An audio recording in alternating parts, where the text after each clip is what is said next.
दापोली तालुक्यातील दाभोळमध्ये एक दुःखद घटना समोर आली।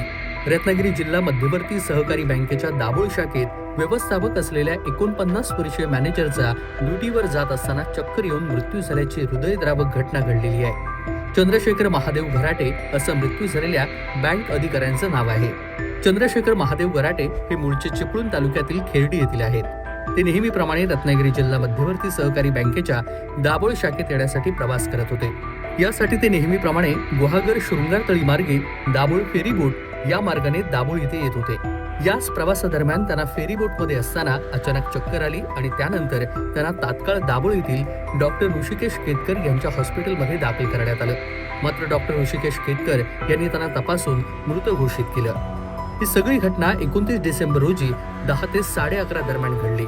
चंद्रशेखर घराटे यांच्या निधनानं घराटे कुटुंबावर दुःखाचा डोंगर कोसळलाय। रत्नागिरी जिल्हा मध्यवर्ती सहकारी बँकेतील संचालक, व्यवस्थापन कर्मचाऱ्यांकडून देखील शोक व्यक्त करण्यात आलाय। घराटे यांच्या पश्चात माध्यमिक शिक्षिका असलेल्या पत्नी, एक मुलगी, आई वडील, भाऊ आणि भाऊजे असा मोठा परिवार आहे। घराटे हे मनमिळावू आणि सहकार्य करणारे होते।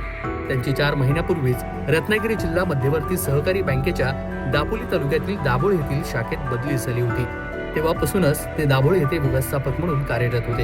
या घटनेची नोंद दापोली तालुक्यातील दाभोळ सागरी पोलीस ठाण्यात करण्यात आली असून अधिक तपास दाभोळ पोलीस करतायत। तेजस बोरगरे, कोकण कट्टा न्यूज, दाभोळ, रत्नागिरी।